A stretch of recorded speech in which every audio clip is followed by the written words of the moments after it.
जोहार, नमस्कार। झारखंड न्यूज 9 पे आप सभी दर्शकों का बहुत बहुत स्वागत है। हम आपसे आए दिन एक नए शख्सियत से आपको रूबरू करवाते हैं, या सामाजिक मुद्दे की बात करें, या राजनीतिक मुद्दे की बात करें, या कला संस्कृति की बात करें। लेकिन आज हम आपसे जिस शख्सियत से आपको रूबरू करवाना चाहते हैं वो ऐसी शख्सियत है जिन्होंने अपने क्षेत्र में अपना काफी योगदान दिया है। अगर कहा जाता है कि लोकतंत्र का चौथा स्तंभ पत्रकारिता होता है, लेकिन आज के दौर पे हम जानने की कोशिश करेंगे कि पत्रकारिता का जो चौथा स्तंभ है, क्या उसके चश्मे में कई धुंधली नजर तो नहीं आपको दिखाई दे रही है। हमको ये भी देखना होगा क्या वो चश्मा आप तक जो दिखाई दे रहा है, समाज का जो आईना आपको जो बोला जाता है, कहीं वो साफ है या धुंधला है। हम वैसे शख्सियत से आपसे रूबरू करवाएंगे जिन्होंने पत्रकारिता में एक नया आयाम, इस पूरे झारखंड प्रदेश में एक अलग मुकाम, एक अलग पहचान उन्होंने बनाया है।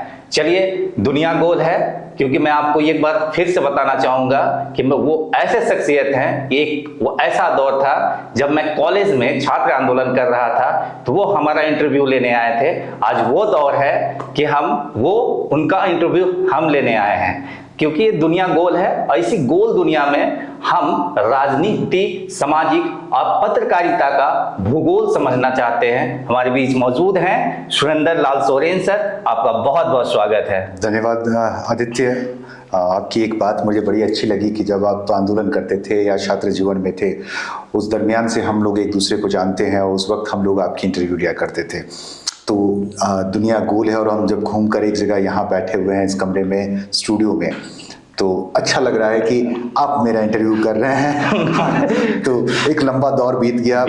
22 साल की हमारी पत्रकारिता की उम्र हो गई, और बाकी उम्र नहीं बताएंगे बाकी अंदाजा लगा लीजिए कितनी उम्र होगी। तो इसलिए अच्छा लगता है कि जब हम जिन्हें जानते हैं और जिस पौध को हम बड़ा होते हुए, फल देते हुए देखते हैं, और जब उनका फल अच्छा और स्वादिष्ट होता है, तो इससे बड़ी तसल्ली जिंदगी में नहीं मिलती कि हम जब पत्रकारिता के दौर में किसी खबर को कवर करने जाते हैं और वहाँ जब उस खबर का कोई अच्छा परिणाम आता है।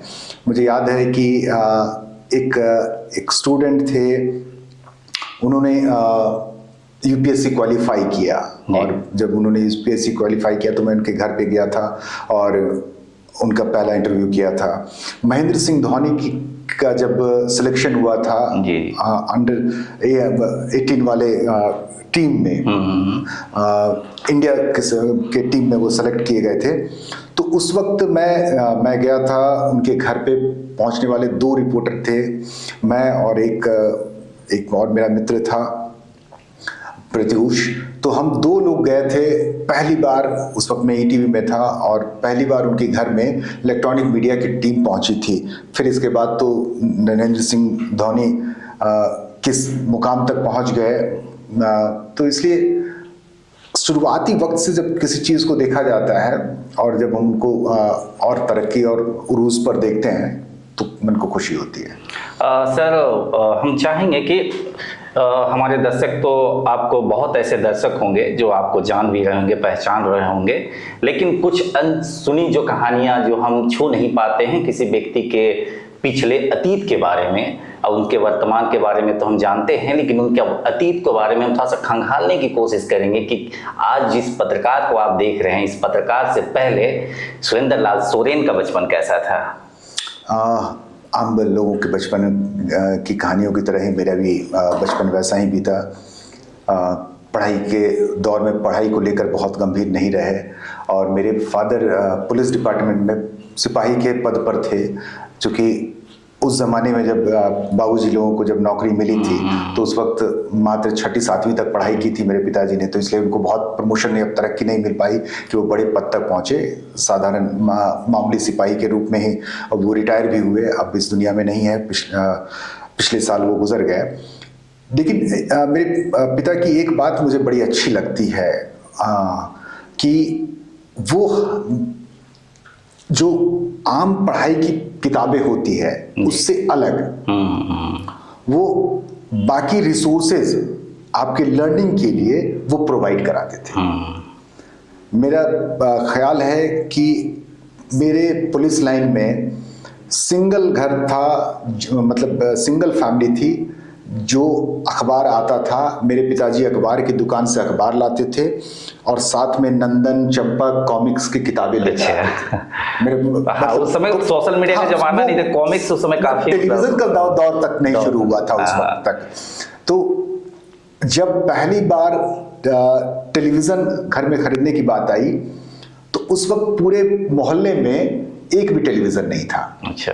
मेरे पिताजी इस मामले में बहुत बड़े क्रांतिकारी थे कि नई चीजों हमारे बच्चे सीखे, इस बात को लेकर के वो बड़े कॉन्शियस रहते थे, सतर्क रहते थे। तो जिनकी वो गाड़ियां चलाते थे, कभी एसपी के ड्राइवर रहे, वो ड्राइवर थे, या सार्जेंट मेजर के ड्राइवर रहे या डीएसपी के ड्राइवर रहे, तो उनके घर में टेलीविजन हुआ करता था। और जब सार्जेंट मेजर के घर में जब टेलीविजन खरीदने की बात आई तो उस वक्त तक गोड्डा शहर में, जिस शहर में मैं पला बढ़ा, वहां टेलीविजन की दुकानें नहीं हुआ करती थी कि गए और दुकान से टेलीविजन खरीद कर ले आए। तो भागलपुर वहां से नियरेस्ट टाउन था, तो वहां मेजर साहब के साथ, मेजर साहब पिताजी को लेकर के गए और फिर वहां से टेलीविजन मेजर साहब खरीद कर लाए। उसके 1 साल के बाद ही फिर टेलीविज़न धीरे धीरे पॉपुलर होने लगा था। तो उसके 1-1.5 साल के बाद ही बाबूजी को पैसे मिले, वो बोनस और ग्रेचुइटी और क्या क्या सब पैसे मिलते हैं। तो मुझे याद है कि 4-5 हज़ार रुपये मिले बाबूजी को, कुछ एक्स्ट्रा जो रूटीन तनख्वाह से अलग। तो पिताजी ने सोचा कि इस पैसे का क्या किया जा सकता है। तो फिर आकर उसने मुझसे चर्चा की कि क्या कहते हो, टेलीविज़न ले लिया जाए। तो मैंने कहा कि ये तो बड़ा अच्छा ख्याल है। और उस वक्त तक वो रामायण का दौर शुरू हो चुका था, तो हम लोग भाग करके दूसरों के घरों में खिड़कियों से झांक कर या दरवाजे के पास खड़े होकर के टीवी देखा करते थे। अब पिताजी ऑफर करे कि क्या कहते हो, टेलीविज़न ले लिया जाए, तो कौन बच्चा, कौन बेटा ये इस पर ना कहेगा। बोले बिल्कुल बहुत अच्छा ख्याल है, चलिए। फिर हम लोग गए फट से और टेलीविज़न लेकर के आए। तो फिर उस दिनों में जो धारावाहिक आती थी, आज के या उस वक्त के भी बहुत सारे घरों में टेलीविज़न, कॉमिक्स की किताबें, इन सब चीज़ों पर बैन लगी हुई रहती थी। लेकिन मेरे घर में धड़ल्ले से समाचार देखिए, टेलीविज़न की सीरियल्स देखिए, चित्रहार देखिए, इन सब देखिए, कोई पाबंदी नहीं थी हमारे घर में। एक माहौल बना था, एक खुलापन का, एक मतलब आपको जो करना है आप कीजिए। यही सारी चीज़ें मुझे लगता है कि मैं शायद, अगर मेरे नॉलेज में तो नहीं है, अगर कोई किसी के पास नॉलेज में हो, तो शायद यही सारी चीज़ें मुझे पत्रकारिता के क्षेत्र में आने के लिए प्रेरित करता गया। और मैं शायद अपने कम्युनिटी का पहला हो सकता हूँ कि जिन्होंने बनारस यूनिवर्सिटी में जा कर के वहाँ पत्रकारिता की पढ़ाई की, और अब तो 22 साल की। अच्छा, ये गोड्डा से बनारस का जो सफर रहा है, गोड्डा में आपने 10th तक का अपना मकान है, गोड्डा अपना निवास स्थान है, गोड्डा में आपने 10th की पढ़ाई की, 12th भी आपने गोड्डा में ही किया? नहीं, 12th मैंने किया TNB कॉलेज भागलपुर से। अच्छा, भागलपुर नजदीक टाउन था। हाँ, भागलपुर हम लोगों के लिए। हम सीधे आते हैं, गोड्डा से बनारस का सफर, फिर बनारस में एक बंदा जाता है और वो वहां से पत्रकारिता करता है। ये गोड्डा से बनारस का सफर में पत्रकारिता का बीच में आ जाना, ये समझना चाहेंगे। बनारस तो मैं पत्रकारिता की पढ़ाई के लिए ही गया था। और मैं एक सवाल इसमें, पत्रकारिता ही क्यों? हाँ, ये एक बड़ा सवाल है और बड़ा इंटरेस्टिंग जवाब भी है मेरे पास इसका। दरअसल मैं कुछ नया तलाश रहा था। मैं पुलिस बैकग्राउंड से हूँ, पापा ड्राइवर थे, वो पुलिस का माहौल था, वर्दियों को देखकर मैं बड़ा हुआ हूँ, और तो हमारी भी इच्छा थी कि पुलिस में चले जाएं। जी। पिताजी ये नहीं चाहते थे कि वो पुलिस में जाएं हम लोग, मैं और मेरे बड़े भाई। हमने कई बहालियों में दौड़ लगाई है और इसके बाद सिलेक्शन भी हो गया। तो वो बिहार का दौर था, हाइट की वजह से हम लोग रिजेक्ट कर दिए गए। अब झारखंड में हमसे भी छोटे कद के लोग सिपाही में भर्ती हो गए हैं। अगर वो उस वक्त झारखंड का दौर आता तो शायद मैं पुलिस में होता। तो हम लोग रिजेक्ट कर दिए गए। मतलब उस प्रायोरिटी जो फाइनल लिस्ट आता था तो उसमें लास्ट सिलेक्शन जो होता था 175-174 सेंटीमीटर का सिलेक्शन होता था। हम लोग कहाँ 170 वाले सेंटीमीटर वाले छट जाते थे। तो पुलिस में जाना मजबूरी भी थी, या चलो ट्राई कर लेते हैं जैसा। आर्मी में मेरी बहुत दिलचस्पी रही है आर्मी में जाने की, और मैं 1 दर्जन से ज़्यादा आर्मी CRPF CISF इन सब चीज़ों की बहाली में मैं दौड़ चुका हूँ। दौड़ में और फिजिकल टेस्ट में कभी फेल नहीं हुआ। अच्छा। दरअसल मेरे घुटने, जब मैं खड़ा होता हूँ तो मेरे घुटने सटते हैं। अब फौजी में ये नियम है, जिसके घुटने सटते उसको रिजेक्ट हो अब जाएगा। वहां से रिजेक्ट। तो मैं सोचता था कि शायद अगली वाली बहाली में किसी तरह निकल जाऊं। तो वहां आर्मी के एक अधिकारी ने बोला, बेटा क्यों परेशान होते हो? देख करके लगा उनको कि हमारी कदकाठी देख करके लगा कि ये स्पेशली आर्मी और फौज में आने की तैयारी कर रहा है। तो उन्होंने कहा कि मत प्रयास करो, यहाँ वहाँ बहालियों में जाते हो, पैसा खर्च होता है, तो इससे बेहतर है कि मत, बहाली में तुम रिजेक्ट हो जाओगे। फिर मैं सोचा कि अब जो बचपन का सपना था या जो टारगेट मैंने सोच रखा था वो तो पूरा होने से रहा, अब कोई क्या कुछ नया ट्राई कर सकते हैं। तो मेरे घर में अखबार आते थे, मैगजीन आते थे, और मैं जब 10th पास करके जब मैं कॉलेज में गए तो मैं रेगुलर एक मैगजीन खरीदा करता था। अब वो बंद हो गई है, कादम्बनी। अच्छा अच्छा। कादम्बनी में अच्छे अच्छे लेख होते हैं, कहानियां होती थी, शेरो शायरी का एक पन्ना होता था, कविता होती थी, जो नवोदित कवि होते थे अपने राइटअप या कविता उसमें भेजा करते थे और उसमें छपती थी, तो वो मैं रेगुलर पढ़ता था। फिर मेरे मन में ये ख्याल उस वक्त भी आता था, फिर बाद में मुझे लगा कि कोई तो इसमें लिखता होगा, कोई कविता लिखता होगा, गजलें लिखता होगा, ये सब चीजें, या कहानियां लिखता होगा। तो उन दिनों मैंने एक कविता लिख करके कादम्बनी के पते पर भेजी। अच्छा। लेकिन वो छपकर आई नहीं। अच्छा। तो लगा कि नहीं, मतलब हमसे ना हो पाएगा, नहीं हो पाएगा। तो फिर अखबार पढ़ने के वक्त तो मुझे ख्याल आया कि कोई तो अखबार लिखता होगा, क्योंकि दूर दूर तक तो कोई अखबार या रिपोर्टर से मेरे कोई ताल्लुकात नहीं थे, मैं किसी को जानता तक नहीं था। तो मैं जब रांची आया तो रांची में पता किया मैंने, तो एक शशि टुडू जी थे। अच्छा अच्छा। वो फिल्म और पत्रकारिता दोनों से जुड़े हुए थे। जब मैंने उनसे पूछा कि मैं पत्रकारिता में आना चाहता हूँ, तो उन्होंने मुझे एडवाइस किया कि आप दिल्ली यूनिवर्सिटी की पढ़ाई के लिए चले जाइए, या IIMC चले जाइए, या मखनलाल चतुर्वेदी, या BHU चले जाइए, जहाँ कोई इंस्टीट्यूशन से आप जब पढ़कर आएंगे तो इनकी बारीकियों को बेहतर तरीके से समझ पाएंगे।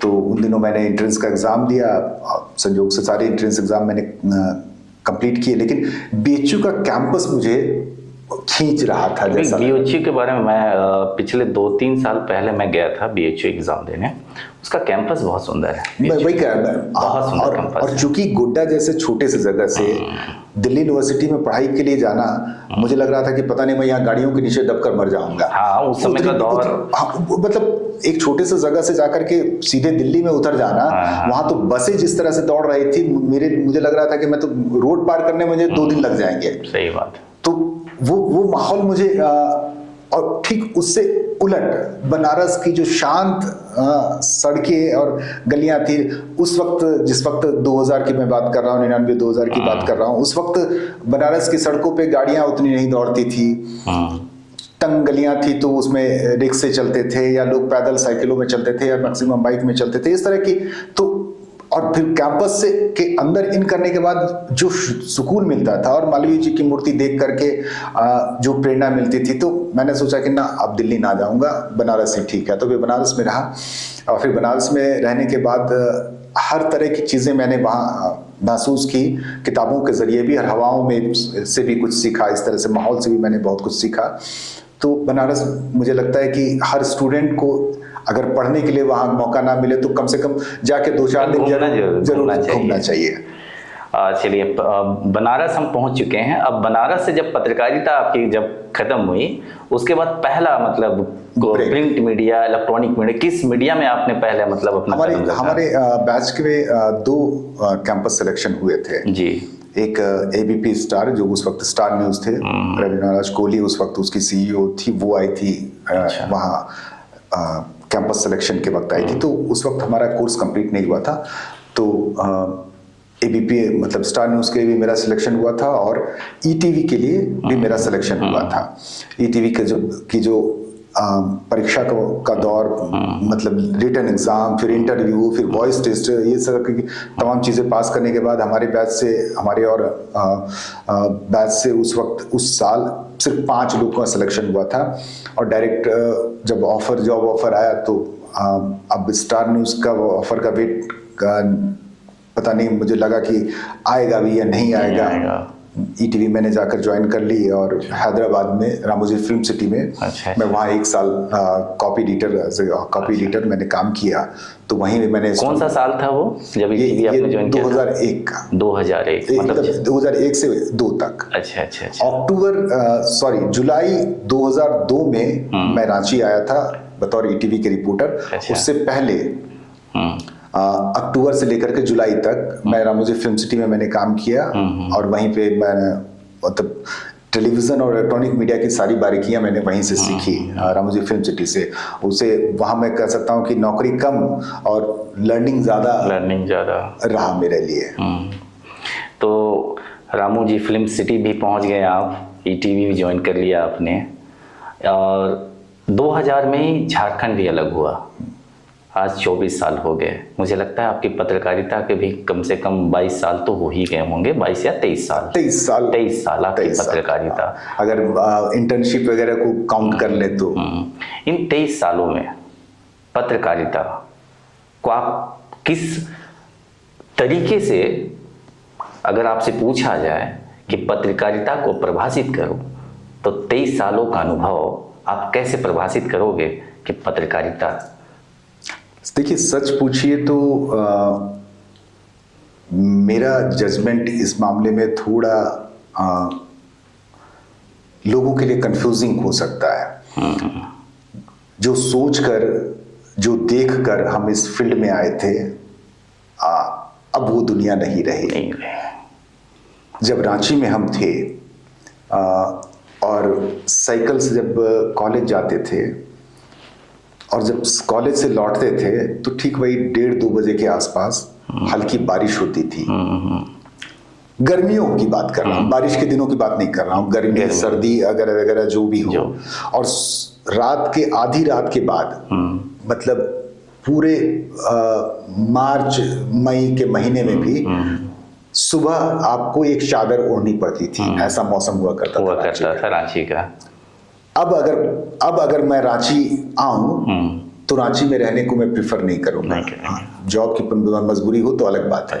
रांची को मैं रहने की जगह। उस वक्त रांची लगता था कि क्या रांची है, कितनी शांत है। मेन रोड में आप आराम से साइकिल चला रहे हैं, कोई पीछे से हॉर्न मारने वाला नहीं था कि हटो हटो हटो, आराम से साइकिल चली जाती। एक हिल स्टेशन हुआ करता था। तो उस दौर के ठीक पत्रकारिता का दौर भी वैसा ही बदला है।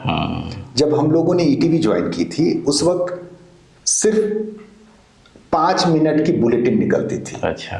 और सुबह और शाम आधे घंटे की बुलेटिन थी और हर घंटे 5 मिनट की बुलेटिन प्रसारित किए जाते थे। मतलब 24 आवर न्यूज का चैनल वो नहीं था। और अब हम देख रहे हैं कि जो डिजिटलाइजेशन का दौर आया है, website, YouTube channels, OTT platforms और ये सब चीजें उस वक्त कल्पना से भी परे थे। मोबाइल उस वक्त जो बटन वाली मोबाइल थी और आउटगोइंग इनकमिंग के भी चार्जेस लगा करते थे। 10 का भी रिचार्ज होता था, कूपन मिलते थे, स्क्रैच करो रिचार्ज करो। हाँ, और उसका नंबर डाल करके 10 रुपया में 7 रुपया कुछ पैसे मिलते थे। तो पत्रकारिता को भी जिस तरह से हमने तरक्की करते या बदलते देखा, तो लगता है कि आज की पत्रकारिता उस वक्त की पत्रकारिता करने वालों के लिए बहुत ही चैलेंजिंग है। मैं आज जो लोग पत्रकारिता करते हैं, मैं सारे लोगों को एक साथ एक फोल्डर में नहीं रख सकता। कई लोग हैं जो सीरियस जर्नलिज्म करते हैं, लेकिन जर्नलिज्म आज की तारीख में मुझे लगता है कि अपनी गरिमा खो चुका है। रिपोर्टिंग, मैंने कभी बगल में कोई लाश पड़ी हुई हो, कोई डेड बॉडी पड़ी हुई हो और उसके परिजन के मुंह पे मैंने कभी माइक नहीं लगाया। अच्छा। ये मेरे एथिक्स के खिलाफ है। कभी अगर हम लोगों ने हम लोग उस वक्त रांची पहुंचे थे जब टेलीविजन का जर्नलिज्म में सिर्फ 2-4 लोग थे। एएनआई, आज तक और 1-2 रिपोर्टर और थे। स्टार न्यूज के ब्रिजेश रॉय वगैरह थे और रीजनल चैनल के तो हम लोग पैदाइश रहे हैं। ईटीवी तो क्षेत्रीय चैनल के वो मतलब पितामह रहे हैं। तो छोटी छोटी खबरें ये लोग उठाते नहीं थे, छोटी छोटी खबरें हम लोग उठाते थे। जब हम लोग प्रादेशिक समाचार हम लोगों का चलता था, रीजनल बुलेटिन चलता था, तो उस वक्त तो एक अपने मन में ये चीजें आती थी कि हमें क्या करना चाहिए, क्या नहीं करना चाहिए। तो आज की तारीख में हमारे जैसे जर्नलिस्टों के लिए पता नहीं लगता है कि जगह ही नहीं बची है। अच्छा। क्योंकि अब एक रेप का विक्टिम कोर्ट से निकल रहा है, लोगों को देख रहे हैं कि उनकी भी बाइट्स लेने के लिए मारामारी और धक्का मुक्की चल रही है, धक्का मुक्की हो रही है। अगर मतलब हम क्या जर्नलिज्म कर रहे हैं कि अगर कोई ये कहे कि इंटरव्यू से पहले हम लोगों की ये परवरिश हुई है जर्नलिज्म में कि अगर आपके बाइट्स लेने हैं तो सीधे आपके मुंह पे माइक नहीं लगाएंगे। हम आपसे पूछेंगे कि आपसे हम कुछ बात करना चाहते हैं, कुछ सवालों का जवाब चाहते हैं आपसे, आपकी इजाजत है? सामने वाले सहमति दे, हाँ ठीक है पूछ लीजिए, तब फिर हम लोग माइक लगाते थे। या अब भी वैसा ही करते हैं अमूमन। अपनी नौकरी के दिनों में हमने ऐसा ही किया है। और कुछ अपराधी किस्म के लोगों की अगर कोई एक्सक्लूसिव और कुछ ऐसा खुलासा ना करने वाला हो तो मैं उनकी बाइट नहीं लेता था। अच्छा, कभी ऐसा हुआ है कि इन 23 सालों की पत्रकारिता में कहीं आप रिपोर्टिंग कर रहे हो, फोन आया हो कि आप अगर ऐसा चलाओगे तो आपको मार देंगे, कुछ इस तरह से थ्रेट या धमकी वगैरह कुछ? हाँ, वो दौर रहा है। हाँ, कुछ एक आध घटना हो जिसका जिक्र करें? मतलब वो तो जो पीएस नटराजन वाली स्टिंग ऑपरेशन थी। अच्छा। तो उस वक्त का दौर ही कुछ और था और उस वक्त की बात ही कुछ और थी। मैं उस बारे में बहुत ज़्यादा नहीं कहना चाहता, लेकिन हाँ, इन सब हालात से हम गुजरे ज़रूर हैं। अच्छा। और तो ये हमारे जीवन का और हमारे काम का हिस्सा है। आज जिस एटीट्यूड के साथ रिपोर्टर्स को हम देखते हैं कि अगर किसी ने उनको धक्के मार के बाहर निकाल दिया तो वो उनसे लड़ जाता है, या कहीं कई बार ऐसी विषम परिस्थितियां या सिचुएशन बन जाता है कि आपको सामने वाले ने आपको इज्जत नहीं दी तो लोग उनके अगेंस्ट हो जाते हैं कि हम रुकिए, हम आपको बताते हैं हम क्या चीज़ हैं। हम लोगों के बीच या हम लोगों ने ऐसे ही लोगों से पत्रकारिता सीखी है। वो कहते हैं कि आपको धक्के मार के निकाला जाएगा, कोई बड़ी बात नहीं है, निकाल दिया। हम उनके परमिशन से या उनके बुलाने से तो गए नहीं थे। सही बात। हम अपना काम करने गए थे। सही बात। हो सकता है कि आप कोई बड़े अधिकारी के दरवाजे पर गए और आपको 1 घंटा बैठा दिया।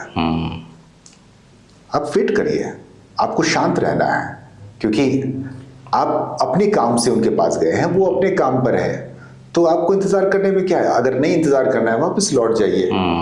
लेकिन वहां अपनी पत्रकारिता का या अपनी पहचान का धौंस दिखाने का कोई अर्थ नहीं होता है। पत्रकारिता ऐसे ही की जाती है। हाँ, आप अपनी पत्रकारिता अपनी लेखनी में, अपने रिपोर्ट्स में दिखाइए। कुछ एंकर ऐसे भी कहते हैं कि पत्रकारिता लोकतंत्र का चौथा स्तंभ है। ये चौथा स्तंभ क्या संविधान में लिखा हुआ है? वही मैं कह रहा हूँ कि ये किसने कह दिया। अगर राष्ट्रीय स्तर के न्यूज़ चैनलों में मैंने एंकर को देखता हूँ, आपकी भूमिका को देखते हुए आपको ये एक मतलब ओहदा कह ले या इज्जत अफजाई के लिए आपकी ये कह दिए गए। आप पहले, दूसरे, तीसरे, ये सारी चीजें तो कानून और संविधान में नहीं है। क्या ये संविधान में लिखा हुआ है कि ये चौथा स्तंभ है? नहीं।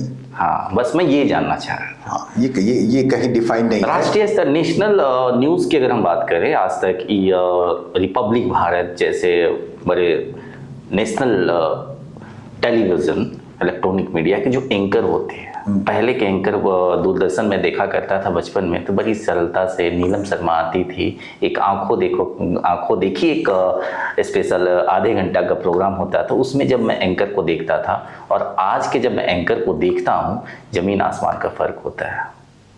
इसलिए कि अब लोग कहते हैं कि टेलीविजन का मिजाज बदल गया है। मैं कहूंगा कि देखने वालों का मिजाज बदल गया है। आपके हाथों में रिमोट है, आपको सामने वाले की शक्लें अच्छी नहीं लगती, सामने वाले की रिपोर्ट अच्छी नहीं लग रही या उनका प्रेजेंटेशन अच्छा नहीं लग रहा है, स्विच ओवर करिए। लेकिन आप रुकते हैं, आप उनकी एग्रेशन को देख रहे हैं कि कैसे वो चीख रहा है, कैसे वो चिल्ला रहा है, आपके दिमाग में कैसे वो स्ट्राइक कर रहा है, आपकी सोच को कैसे वो बदलने की कोशिश कर रहा है या आपकी दिमाग में घुसने की कोशिश कर रहा है। आप उन्हें इजाजत दे रहे हैं। मैं किसी चैनल को इसके लिए कोई गुनाहगार नहीं मानता। दर्शक, सम्मानित दर्शक जो हैं, आपके हाथ में आपके पास ढेरों ऑप्शन है। आप बेहतर ऑप्शन इसी हिंदुस्तान में कितनी सरल, सौम्य और मीठी आवाज में विनोद दुआ जब चीजों को प्रेजेंट करते थे, दवायर में चलता था, दवायर हो या फिर एनडीटीवी आज तक हो या जहां भी उन्होंने रिपोर्टिंग की, जायका आपका मतलब खाने को भी इस तरह से परोसा जाता है कि क्या जबरदस्त। तो लोगों ने उनको भी इज्जत दी। लेकिन वही कह रहा हूं कि दर्शकों का मिजाज बदल रहा है या दर्शकों की चॉइस बदल रही है। वो देखना कुछ और चाह रहे हैं और जब देख रहे हैं टीआरपी आ रही है तो बाकियों को क्या पड़ा हुआ है। क्या पत्रकारिता सिर्फ टीआरपी पे टिका हुआ है या 100%? अब तो यही मैटर हो गया है। यही मैटर हो गया है। इसलिए कि अब अगर किसी शो के टीआरपी नहीं आ रहे तो एंकर चेंज करिए या उस प्रोग्राम का फॉर्मेट चेंज करिए या टॉपिक चेंज करिए। मुझे याद है एक मैं चैनल में कुछ नहीं बताऊंगा, एक भ्रष्टाचार पर लगातार एपिसोड वाइज नए नए खुलासे हो रहे थे और वहीं एक चैनल में दिखाया जा रहा था नाग नागिन का प्यार। अच्छा। हाँ, नरक का द्वार। अच्छा। और जब टीआरपी की रिपोर्ट आई तो इधर जो भ्रष्टाचार की रिपोर्ट जो थी, जो खुलासे हो रहे थे, वो नीचे था और नाग नागिन का प्यार जो है वो टॉप रेटिंग पे जा रहे थे। तो फिर किसको पड़ी हुई है? सही बात है भाई। तो रेटिंग चाहिए, दर्शकों की पसंद देखने के बाद, समझने के बाद। आप देख लीजिए इधर हाल फिलहाल के दिनों में मुझे लगता है कि 10, 15, 20 साल के दरमियान आपको ऐसी कोई रिपोर्ट नहीं नजर आएगी जिसने पूरे देश में तहलका मचा दिया। सही बात है, बिल्कुल सही। 10-15 साल पहले तक तो एक मैगजीन तक की रिपोर्ट जो है वो देश में मुद्दा बन जाता था, नाम भी चर्चा हो जाती थी। सड़कों पे, चाय के दुकानों पे लोग चर्चे करने लगते थे। तो अब वो दौर गया। क्या उस दौर के जाने का रीजन क्या, ये जो क्रांति, सोशल मीडिया की जो क्रांति है, ये जिम्मेवार ठहराएंगे या फिर दर्शक या फिर पत्रकारिता ही बदल गई? अगर एक तरह से कहें तो पत्रकारिता तो अब सोशल मीडिया की बदौलत ही जिंदा है। क्योंकि व्यावसायिक कमर्शियलाइजेशन के इस दौर में हम पत्रकारिता को वहां नहीं देख पाएंगे जहां हम ढूंढ रहे हैं या जहां ये कभी हुआ करती थी। तो अब वहां नहीं मिलेगी ये। अब ऐसे ही परिस्थितियों में, ऐसे ही हालातों में वो कहते हैं आप चौथा खंबा का नाम ले दे, अब तो ये चौथा खंबा हिल गया है। हाँ, बहुत कमजोर हो गया है। कि खंबा ही नहीं है कि खाली बनावटी है। तो इसलिए ठीक है। अब चलिए, अब आप झारखंड से हैं और गोड्डा आपका नेटिव प्लेस है। हाँ, प्लेस है। तो अब थोड़ी सी झारखंड की थोड़ा सा बात कर लें। इन 23 सालों की पत्रकारिता में आज 25 साल होने जा रहा है। झारखंड को आप कहाँ देखते हैं? दरअसल झारखंड को जहाँ होना चाहिए था जी, वहाँ तो बिल्कुल ही नहीं है। अच्छा, क्या इसकी वजह नेता है या फिर आम जनता? किसको आप इसको दोषी करार, आप अगर आपके हिसाब से देखा जाए तो आप किसे दोषी देना चाहेंगे? यहाँ की सत्ता को देना चाहिए या फिर यहाँ की जनता को या ब्यूरोक्रेट्स को या फिर मीडिया? जिम्मेवार कौन? देखिए, 2014 तक किसी भी पार्टी को या गठबंधन को क्लियर मैंडेट नहीं मिल रहा था, बहुमत नहीं मिल रही थी, जिसकी वजह से स्थिर सरकार नहीं बन रही थी। तो तब तक हम लोग सोचते थे कि जब स्थिर सरकार नहीं है तो कोई ठोस निर्णय या कोई ठोस नीति नहीं बन पाएगी, शायद इसकी वजह रही। फिर जब स्थिर सरकार बनने लगी तब फिर अलग तरीके से काम होने लगे। फिर 2019 में जब झारखंड मुक्ति मोर्चा की सरकार आई तो परिस्थितियां अलग थी। अब 2024 की परिस्थितियां अलग रही, अब तो 2025 में है। मैं कभी सोचता हूं कि झारखंड की हालात आखिर ऐसी क्यों है।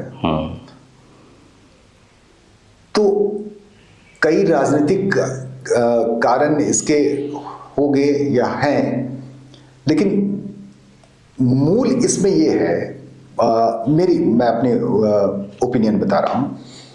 दरअसल झारखंड को एक रूपता के एक स्टेट के रूप में देखना बड़ा मुश्किल है। अच्छा। अब प्रशासनिक रूप से एक राज्य का ये गठन जरूर हो गया है, लेकिन झारखंड दरअसल खिचड़ी स्टेट है। अच्छा। अब आप चले जाइए पलामू की तरफ तो आपको वहां भोजपुरी भी मिलेगी। भोजपुरी भी मिलेगी। आप चले जाइए दक्षिणी छोटानागपुर की तरफ तो आपको उरांव, मुंडा, हो, खड़िया सब सारी लैंग्वेज मिलेगी। उत्तरी छोटानागपुर की तरफ चले जाइए तो आपको खुरटा, पंचबर्गनिया सब कुछ मिलेगी। फिर संथाल परगना चले जाइए तो आपको बांग्ला, संथाली, पहाड़िया सब मिलेगी। अब क्या है कि 2000 के बाद जब झारखंड बना तो पहले तो लोग अपने नए स्टेट के पाने की खुमारी में थे, तो चीजें 5 साल तक ऐसे ही गुजर गई। इंफ्रास्ट्रक्चरल डेवलपमेंट पर ज्यादा गवर्नमेंट का फोकस रहा, सड़कें बने, बिजली के खंभे लगे और पुल वगैरह बने, इस पर इनका फोकस रहा। फिर इसके बाद हुआ कि भाई नया विधानसभा बने, नया सचिवालय बने, इन सब चीजों पर फिर सरकार उलझ के रह गई। बेसिक चीजें जो थी वो थी यहाँ की लोगों की अस्मिता और उनके अस्तित्व की बात, जो उनके नियोजन से ही बेहतर हो सकती थी चीजें। अब जब बात स्थानीय नीति की जब आने लगी तो 1932 का खतियान होगा कि 1965 का होगा या 1985 का होगा, इस पर बात फिर उलझ गई वापस। पॉलिटिकली 1932 का नारा दिया गया और बात जो है वहां तक पहुंच गई कि मुख्यमंत्री की कुर्सी भी मिल गई। तो जब जो भी चीजें यहां छेड़ी जाएगी वो छिन्न भिन्न हो जाएगी। पलामू वालों ने क्या गुनाह किया है अगर वो भोजपुरी बोल रहे हैं तो? यहां से 400 किलोमीटर दूर संथाल परगना के लोगों ने क्या गुनाह किया कि अगर वो संथाली की डिमांड कर रहे हैं तो कुड़ुख वाले अपनी डिमांड रख रहे हैं तो उनका भी क्या बुराई है। हो वाले कह रहे हैं कि हमारी भाषा को भी राजभाषा बनाइए, या राजभाषा है भी द्वितीय राजभाषा के रूप में 13 भाषाएं जो है अधिसूचित हैं। अब आप सरायकेला, खरसावां और जमशेदपुर के कुछ हिस्सों में चले जाइए तो वहाँ के लोग उड़िया की मांग कर रहे हैं। फिर इधर बांग्ला की अलग डिमांड है तो खोटा की अलग डिमांड है, पंचपरगिरिया की अलग है। अब इतने सारे भाषाओं के घाल मेल के बाद किसको क्या मिले समझ में नहीं आ रहा है। अब ये एक अलग चुनौती हो गई। सबके खान पान अलग है, सबकी बोलियां अलग है, सबके मिजाज अलग है। अब आप उसी बीच में देख लीजिए कि रांची राजधानी है, जमशेदपुर एक मॉडल टाउन है, बोकारो एक इंडस्ट्रियल सिटी है, धनबाद माइनिंग एरिया हो गया। तो इन जगहों पर आज से 20 साल, 25 साल, 50 साल, 100 साल पहले जो लोग आए दूसरे राज्यों से, उन्होंने क्या गुनाह कर दिया? वो झारखंड तो नहीं आए थे यह सोच करके कि स्टेट बनेगा और यहाँ हम मलाई चाबेंगे। आ गए रोजी रोजगार की तलाश में। उनकी कोई गलती नहीं है। हाँ, आज जो असम में ट्राइबल गए हुए हैं वो वहां कमाने ही गए थे। असम की नागरिकता पाने के लिए तो नहीं गए हैं, कमाने, जीने, खाने, रहने के लिए गए हुए हैं। बंगाल में जितने आदिवासी हैं, जिसमें मैक्सिमम सब लोग संथाल हैं, संथाली ज्यादा, वो वही 50-60 के दशक में गए थे बंगाल काम करने, जब उस दरमियान जब अकाल का दौर शुरू चल रहा था, तो वो लोग खेतिहर मजदूर के रूप में गए थे। आज बंगाल के वो अस्थायी निवासी के रूप में वहाँ गिने जाते हैं। उनका भी कोई गुनाह नहीं था। अगर वो बेगुनाह है तो यहाँ बाहर से रहने वाले लोग गुनहगार कैसे हुए? आपको ये सोचना पड़ेगा। अगर आप इसी बात पर लड़ते रहे तो आने वाले 50 साल लड़ते रहेंगे, ना उनका कोई फायदा होगा और ना आपका कोई फायदा होगा।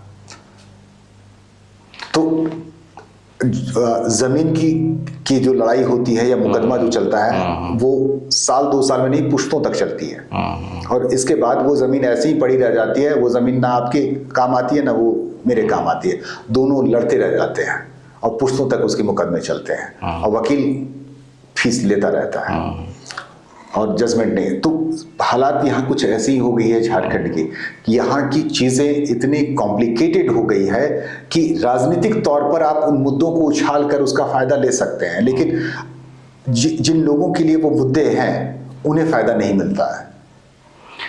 ये तो समझ में आ रहा है कि जैसे आपने इस बातों को रखा कि स्थानीय नीति, नियोजन नीति नहीं बन पाने का रीज़न क्या है, मसला क्या है, लेकिन इसके अलावा भी बहुत से ऐसे मुद्दे हैं जहाँ पे स्थानीय लोगों की एक अपनी खुद की एक विचार होती है कि अगर झारखंड बना है तो प्राथमिकता तो यहाँ के मूल निवासी और लोगों को होना ही चाहिए। तो इसीलिए मैं कह रहा हूँ कि आपको नीति ऐसी बनानी चाहिए कि जिसमें नीति हो, राजनीति नहीं हो। आप नीति तो जरूरी है। मैं बार बार इस बात को कहता हूं, आम लोगों के बीच में भी कहता हूं कि जो SC ST और OBC का जो रिजर्वेशन है वो तो उनको मिलेगा ही, चाहे स्थानीय नीति रहे या ना रहे। ठीक है, स्थानीय नीति हो जाए तो शायद कुछ और बढ़िया हो जाए, शायद कुछ और इनके लिए बढ़िया निकल करके आ जाए। बात यहाँ अनरिजर्व कैटेगरी की मैं कर रहा हूँ, झारखंड के अनरिजर्व कैटेगरी के कैंडिडेट्स के लिए की बात कर रहा हूँ, क्योंकि उनके हिस्से से ही चीजें चोरी हो रही हैं। तो और यहाँ झारखंड में हर चीज की लड़ाई लड़ कौन रहा है? आदिवासी।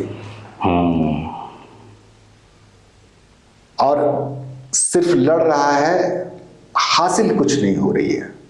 हासिल इसका फायदा क्या हो रहा है कि जो लोग इन्वॉल्व नहीं है इन लड़ाई में, वो अपने जीविका और अपने भविष्य की प्लानिंग में इंगेज्ड है, और बाकी ये कम्युनिटी अपनी भविष्य के लिए लड़ रहा है। और जब आप लड़ते हैं तो हासिल कम और नुकसान ज्यादा होता है। तो अगर मान के चलिए आपके कहने के हिसाब से कि हम तो फाइट कर रहे हैं, हम फाइट में बिजी हैं, और जो फाइट नहीं कर रहे हैं वो अपने भविष्य के निर्माण कर रहे हैं, तो अगर जो फाइट कर रहा है वो कम से कम अपने हक अधिकार के लिए भी तो फाइट कर रहा है, क्या उसमें डिमेरिट है? मैं आपको एक छोटा सा एग्जाम्पल देता हूँ। अब तक जो पत्रकारिता में मैं देखा, अब झारखंड के किसी कोने से 2-4 अपवाद स्वरूप आप छोड़ सकते हैं, जैसे कोयलकारू परियोजना हो गई, आर्सेलमित्तल की फैक्ट्री वहां लगने वाली थी खूंटी के आसपास में, वो नहीं लगी। 2-4 ऐसे एग्जाम्पल्स को छोड़ दिया जाए। झारखंड में 2004-5 के आसपास में एक बड़ा आंदोलन शुरू हुआ था, एक राजमहल की पहाड़ियों में, अच्छा, पेनेम कोल माइंस के अगेंस्ट में, अच्छा, जिसमें झारखंड मुक्ति मोर्चा के कई लीडर शामिल थे, कई सामाजिक संगठन के लोग शामिल थे, और उस आंदोलन से उभरे नेता डॉक्टर अनिल मुर्मू लिट्टीपाड़ा से विधायक बन जाते हैं। दूसरी बार वो झारखंड मुक्ति में चले जाते हैं, फिर विधायक बन जाते हैं, और फिर इसके बाद असमय उनकी मौत हो जाती है, निधन हो जाता है। आप पेनेम जाकर के देख लीजिए, अच्छा, जिस पेनेम के लिए उस क्षेत्र के लोगों ने अपनी एक उम्र लगा दी, जो जब लड़ाई शुरू हुआ होगा तो उस समय कोई अगर 18 साल का यूथ रहा होगा, और जब वहां पेनेम की कंपनी एस्टैब्लिश हो गई, खनन शुरू हो गया, तब तक उसकी उम्र जो है वो 28 हो गई थी। यानी 18 से 28 के बीच का वक्त उस लड़ाई के दरमियान उनका 10 साल चला गया। 10 साल चला गया। फैक्ट्री तो खुल गई, माइंस तो खुल गई, और इसके बाद फिर बंद भी हो गई, और इसके बाद फिर खुल गई, लेकिन जो 18 से 28 के बीच जो लड़े उनको क्या मिला? उनको क्या मिला? आज की तारीख में सबसे बुरी हालात में झारखंड में किसी जगह पे अगर सबसे बुरे हालात में अगर किसी माइंस के डिस्प्लेस्ड लोग हैं तो वो है उस इलाके के अमड़ापाड़ा के, उस वक्त पेनेम जो कंपनी थी उसके विस्थापित हैं। मैं अभी कुछ दिनों पहले इलेक्शन के टाइम में मैं वहां रिपोर्टिंग करके लौटा हूं। अब ना उनके पास जल है, ना जंगल है, ना जमीन है, और ना ही मतलब कोई रोजगार है, ना सरकार भी कोई ध्यान नहीं है। अब सरकार से तो उनका कोई वास्ता ही नहीं रहा। तो ये सब राजनीति। तो आप लड़े थे किस लिए? जल जंगल जमीन बचाने के लिए। आपके पास ये तीनों चीजें नहीं है, आप लड़े। हाँ, फाइट किया। आपको लेकर लोग लड़े, जिनको बनना था वो बन भी गए। जो लड़ने वाले थे, जो आपके लीडर्स थे, वो आम आंदोलनकारी से विधायक बन गए, क्रांतिकारी विधायक बन गए। हाँ, विधायक बन गए, लेकिन माइंस तो खुला। बड़का गांव का इलाका देख लीजिए। हाँ, बड़का गांव। जब फायरिंग हुई थी 2007-8 के आसपास में जब वहां फायरिंग हुई थी, फिर अभी भी हमेशा वहां झंझट चलता रहता है, आंदोलन चल रहा है। लेकिन आप मुझसे लिख कर ले लीजिए, ये आंदोलन, इसलिए मैं कहता हूं कि आदिवासियों को अपना नारा बदलना चाहिए। कहते हैं ना कि जान देंगे जमीन नहीं, लेने वाले अब ये कह रहे हैं कि हम आपकी जान भी लेंगे और जमीन तो लेंगे ही लेंगे।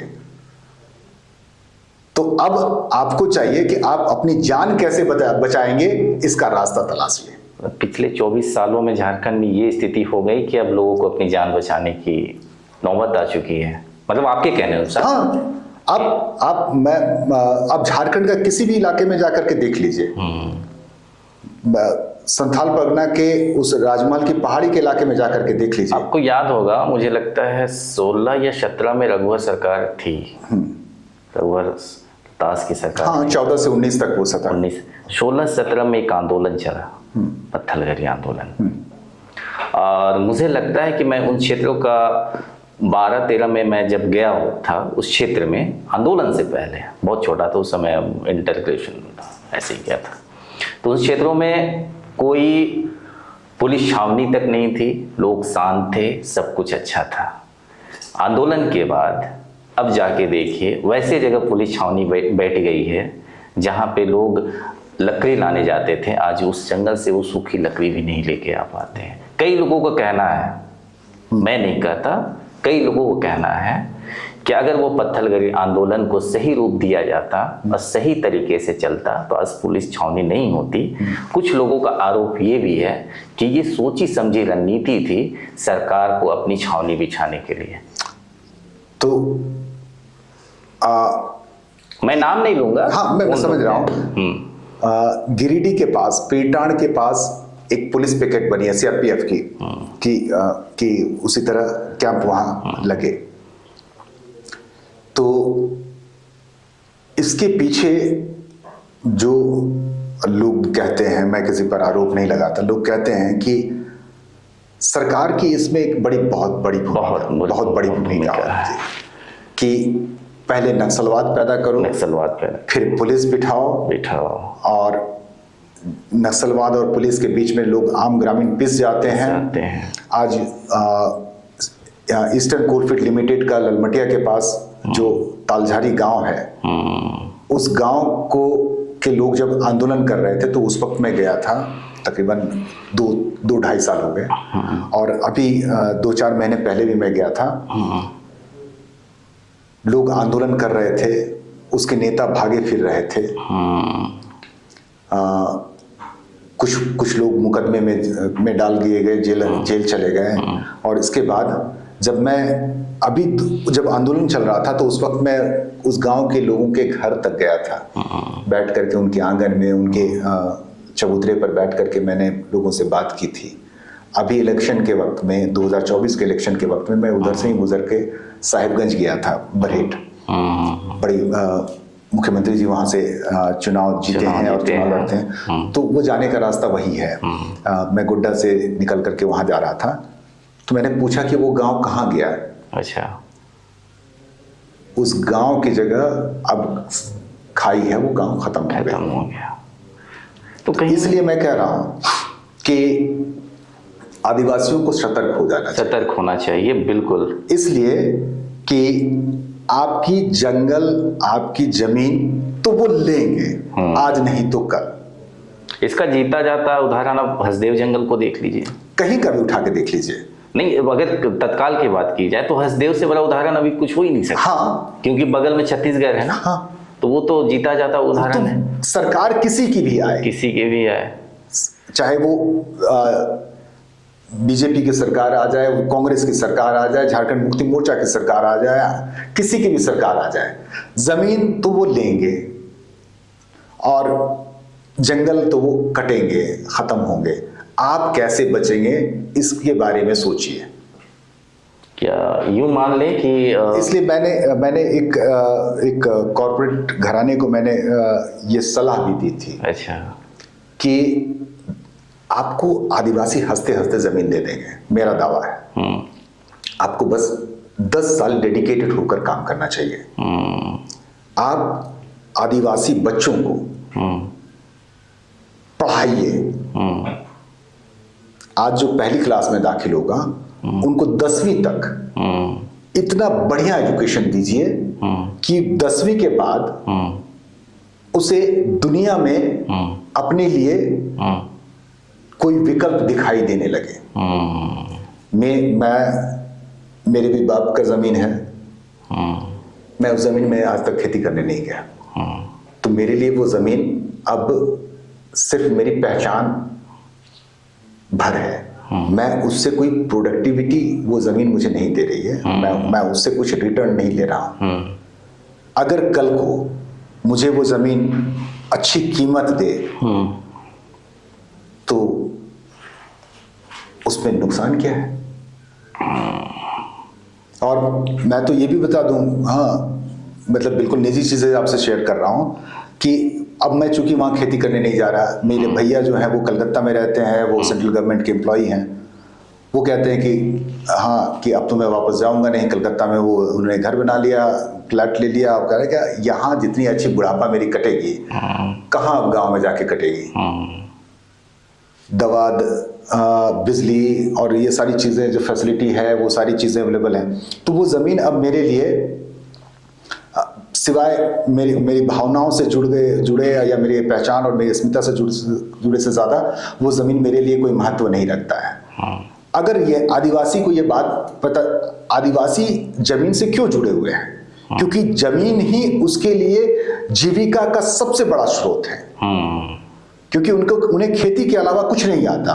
अगर आप आदिवासी इलाकों में देख लीजिए जिनके पास जमीन नहीं है, वो उन जमीन वाले आदिवासियों के जमींदार बने बैठे हैं।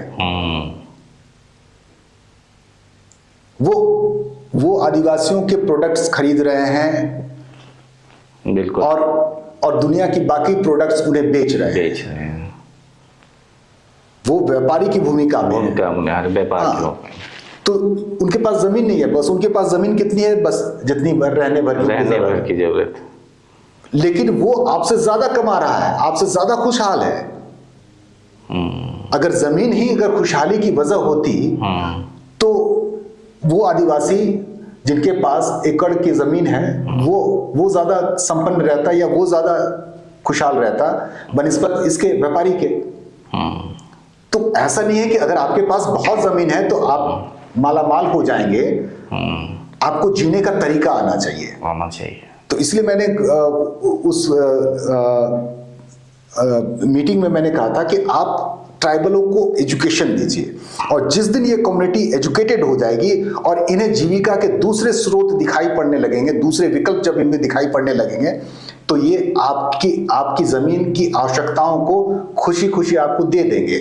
लेकिन अब जैसे बोले कि ट्राइबल को आप ज्ञान दो, शिक्षा दो, सरकार तो बहुत पैसे खर्चा करती है, ट्राइबल सब प्लान के पैसे आते हैं वापस। आप सिंपल सरकारी स्कूल का ही देख लीजिए भाई साहब। अच्छा। 20-25 स्टूडेंट होते हैं, 2-4 टीचर होते हैं। अगर 2-4 टीचर्स के और उनके मध्याह्न भोजन के सारे कैलकुलेट कर लीजिए तो 20 या 25 स्टूडेंट पर सरकार प्रतिमाह 5 लाख रुपया खर्च कर रही है। उसे डिवाइडेड कर दीजिए 20 के साथ, तो यानी हर बच्चे पर सरकार कितनी खर्च कर रही है, और उसके बाद बिल्डिंग बनाने की, बिल्डिंग का खर्च अलग। तो जो आप अच्छी और सबसे बड़े स्कूल में जो फीस दे रहे हैं ना, उससे भी ज्यादा वहां उन नंगे भूखे बच्चों पर खर्च कर रही है सरकार, लेकिन उन्हें शिक्षा नहीं मिल रही है। शिक्षा नहीं मिल रही है। तो उन्हें शिक्षा मिले, ये सुनिश्चित करे अगर सरकार, तो मुझे लगता है कि उनका भी विकास होगा और साथ में बाकी पूरे देश का और दुनिया का विकास होगा। आपको उनके क्षेत्र से, उनकी जमीन से कोयला निकालने में परेशानी हो रही है, वो कोयले के ऊपर बैठा हुआ भूखा है, वो भी परेशान है, आप भी परेशान हैं। आप कह रहे हैं कि हम देश के विकास के लिए हमें उनका कोयला चाहिए, उनका लोहा चाहिए, अब्रक चाहिए, भाई ले लीजिए, हम कहाँ मना कर रहे हैं, लेकिन हम क्या करें, हमारे लिए तो कुछ कर दीजिए। बस इतना ही तो मांग रहे हैं। हम आपके विकास के रोड़े नहीं बैठे हुए हैं, लेकिन हमारा विकास कैसे हो इसका थोड़ा मार्गदर्शन दे दीजिए बस। तो आप कंपनसेशन दे करके किसी कम्युनिटी को वो सरवाइव नहीं कर सकती। इसलिए ट्राइबल जमीन देने से हिचकता है, विस्थापित होने से डरता है। और अगर आज किसी व्यापारी समूह को जितनी पैसे मुआवजे के आदिवासी की एक फैमिली को मिलता है, मैं अपने घर की उदाहरण देता हूं, मतलब अपने रिश्तेदार की उदाहरण देता हूं। हमारे गुड्डा में अभी कुछ वर्षों पहले रेलवे लाइन बिछी, और हमारे एक रिश्तेदार को 90 लाख रुपया मुआवजा मिला। अच्छा। 90 लाख रुपया। अच्छा। 3-3.5 करोड़ रुपए के करीब जमीन का मुआवजा मिला, जो रेलवे लाइन उनके जमीन से होकर के गुजरी है। और सब भाई जब बांट लिए उन पैसों को, उन पैसों के बांटने के बाद सिर्फ एक भाई को 90 लाख रुपया मिला। अच्छा। और पता है वो कितने दिनों में खर्च हुआ? कितने दिनों में? महज 2 साल में। 2 साल में? 2 साल में वही 15 या 20 लाख रुपए के उसने सड़क के पास एक जमीन ली। यही एक मतलब ठोस काम उन्होंने यही किया कि 15-20 लाख रुपए में वो सड़क के पास एक जमीन ली, 2-4 लाख रुपए लगा करके उसे बाउंड्री वॉल करवा दिया, एक बाइक खरीदी, 90 लाख रुपए खत्म।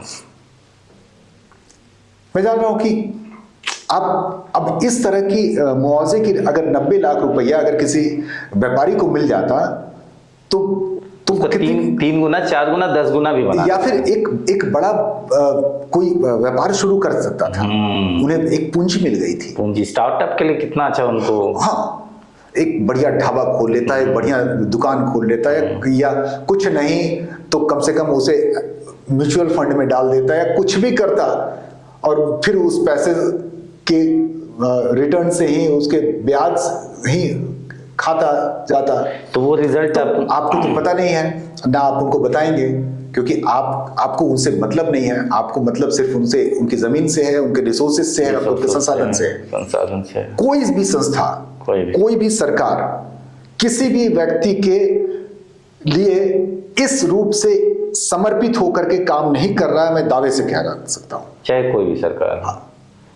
अभी तो सरकार आदिवासियों की बनी है जेएमएम। अदरवाइज हाँ, जब सामाजिक रूप से जब इस पर बात होती है कि जब हम किसी को मुआवजा देते हैं, आप हमारे हमने जहां से मैट्रिक पास की है वहां से महज 17 किलोमीटर की दूरी पर शुरू हुई थी ईस्टर्न कोलफील्ड लिमिटेड की ललमटिया। एक दौर में सबसे ज्यादा वहां से खनन होते थे। 8-10 गांव वहां के लोग उजड़ गए, सबके घरों को नौकरी दी गई, कुछ लोग नौकरी कर नहीं पाए, क्योंकि अब जिनकी जेबें भरी हुई हो वो सुबह काम करने थोड़ी जाएगा। आपका मैं पिछले दिनों आपके YouTube चैनल में मैं देख रहा था, आप कुछ गेस्ट के साथ आप कुछ इंटरव्यू ले रहे थे एक काफ़ी गंभीर मुद्दे पे, पेसा एक्ट के विषय में। कुछ लोग इस पे काफ़ी सक्रिय हो गए हैं और पेसा एक्ट को झारखंड में लागू करवाने की अपनी पुरजोर कोशिश कर रहे हैं, जो 1996 में दिलीप सिंह भूरिया की कमेटी द्वारा गठित की गई थी।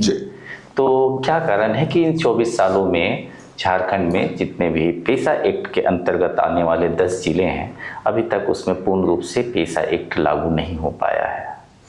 दरअसल मेरी वो कोशिश इसलिए थी कि 10 लोग हैं, 10 तरह की बातें कर रहे थे और वो 10 तरह की बातें 10 तरह की कंफ्यूजन पैदा कर रहे थे। मुझे तो आज तक ये समझ में नहीं आया कि झारखंड में पेशा है या नहीं है, क्योंकि अगर हम 1996 के पेशा एक्ट को देख लें तो उसके बारे में तो यही कहा गया था कि आप इसके अनुरूप नियमावली बनाएंगे अथवा 1 वर्ष के बाद यह स्वतः लागू हो जाएगा। झारखंड बनने के बाद टीएसी का भी गठन हुआ, उनके भी कुछ दायित्व थे आदिवासी क्षेत्रों के लिए। उनकी तरफ से भी क्या पॉजिटिव आप देख पाए अभी तक इन 24 सालों में? क्या उनको जो करना था, जिस प्लान के तहत टीएसी का निर्माण किया गया, जिन लोगों को रखा गया कि भाई आप देखिए कि आदिवासी समाज की क्या समस्या है, मूल क्या कारण है कि पेशा एक्ट नहीं हो पूर्ण रूप से लागू हो पा रहा है, सीएनटी एसपीटी के जो मामले लगातार आए दिन आप देखते होंगे अंचल में, तो ये सारे जो मामले हैं, टीएसी की जो भूमिका होती है, क्या टीएसी गठन कर देने से ही ये समस्या का समाधान था या फिर टीएसी का गठन होकर भी वो ना के बराबर? पिछले सरकार के कार्यकाल में यानी 2019 से 24 के बीच के दरमियान जो सरकार ने टीएसी की नियमावली में जो परिवर्तन किए, जो चेंजेस लाए, उन चेंजेस से उन बदलाव ने टीएसी को ही सवालिया घेरे में खड़ा कर दिया, जिसकी वजह है कि अक्टूबर में सरकार बनने के बाद, नवंबर में सरकार बनने के बाद भी जनवरी, दिसंबर, दो ढाई महीने से ज़्यादा का वक्त बीत गया, लेकिन टीएसी का फॉर्मेशन अभी तक नहीं हुआ है, क्योंकि चीज़ें वहाँ कॉम्प्लिकेटेड हो गई हैं। और टीएसी की अगर हम रूल्स देखें तो कभी भी इसकी नियमित बैठक नहीं होती है। पिछले सरकार के कार्यकाल में भी, यानी 2014 से पहले की सरकार के दरमियान भी इनकी नियमित बैठक नहीं होती है, इनका बैठक का कोई एजेंडा तैयार नहीं होता है या कोई नीतियों पर बात नहीं होती है। 2014 से 2019 के बीच में 2-3 सब कमेटी बनाई गई थी।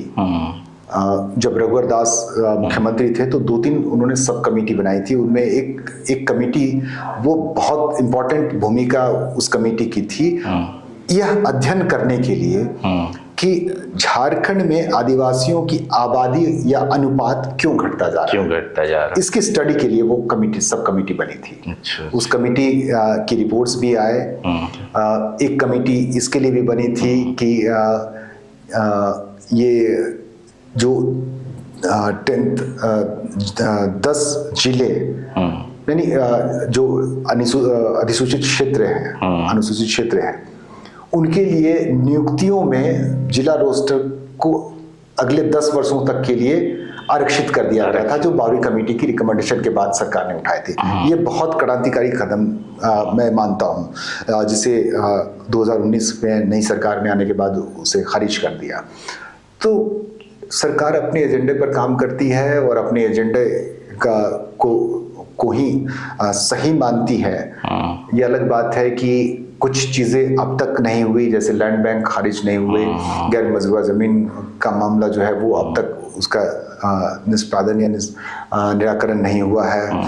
तो ऐसे कई चीज़ें हैं जो बड़े लंबे बहस की बात है, ये छोटी मुलाकात में नहीं हो सकती पूरी। मैं दर्शकों को बताना चाहूँगा कि पेशा एक्ट और टीएसी जैसे मुद्दे हैं, इन पे हम सर से बात करेंगे कि अगले कार्यक्रम में कभी विशेष बैठक हो पाए।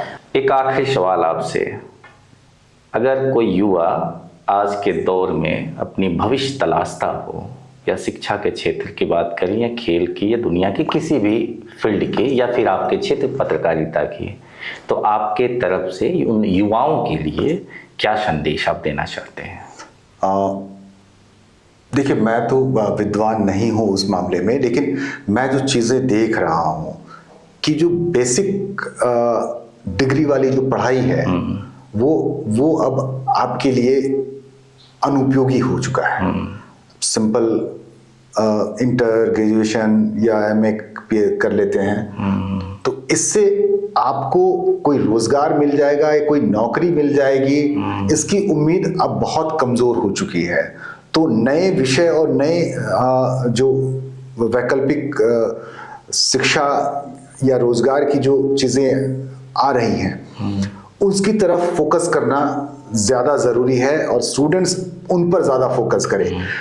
एक दौर चलता है, एक वक्त था जब हर घर से इंजीनियर निकल रहे थे, हर घर से लोग डॉक्टर बनना चाह रहे थे, या फिर एक साधारण, आज भी मैं जब जनजातीय क्षेत्रों में या कॉलेजेस में जाता हूँ, लोगों से बात करता हूँ, स्टूडेंट से बात करता हूँ कि अच्छा क्या करना चाहते हो, भविष्य में क्या बनना चाहते हो, तो बैंक की तैयारी कर रहे हैं या इस तरह की।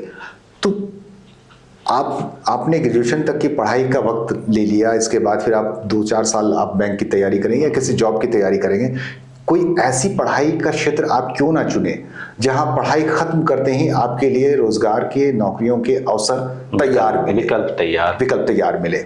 और जैसे कि इंजीनियरिंग से ज़्यादा आज की तारीख में डिप्लोमा या अप्रेंटिस वाली पढ़ाई जो है वो ज़्यादा आपको मतलब जॉब अपॉर्चुनिटीज़ जो हैं वो क्रिएट कर रही हैं। तो उन क्षेत्रों में जाएं जहां आपके पास, क्योंकि एक बात तो तय है कि ट्राइबल रोजगार नहीं कर सकता, 1-2 अपवाद स्वरूप को छोड़ दिया जाए तो एक आध जनरेशन हमको लगता है कि लगेगा कि तब जा करके ट्राइबल रोजगार या स्वरोजगार की बातें वो सोच सकता है। अभी जो स्टूडेंट पढ़ते हैं या कॉलेज में हैं, इनका एक सिंगल टारगेट होता है कि हमें कोई नौकरी मिल जाए, छोटी मोटी नौकरी भी क्यों ना मिल जाए। तो प्राइवेट सेक्टर्स में किन चीज़ों की डिमांड है, नौकरियों की कहाँ जगह खाली है या आपके लिए अवसर अधिक है, उन क्षेत्रों का चयन करें और वहाँ केंद्रित होकर के आप पढ़ाई करें। तो मुझे लगता है कि आपका पढ़ाई, आपका एजुकेशन जो है वो सार्थक साबित होगा। हम सर से फिर कभी विशेष कार्यक्रम में इन्हें आमंत्रित करूंगा, समय की कमी है सर, आप हमें समय दिए। और मैं आपको बतलाना चाहूँगा कि पिछले साल सुरेंद्र लाल सोरेन रांची प्रेस क्लब के अध्यक्ष भी चुने गए हैं, उसके लिए भी आपको बहुत बहुत मुबारक। और आपने हमें समय दिया उसके लिए आपको बहुत धन्यवाद। बहुत अच्छी बातचीत रही। इसी तरह के विशेष कार्यक्रम और नए अपडेट के लिए बने रहिएगा झारखंड न्यूज़ 9। जोहार।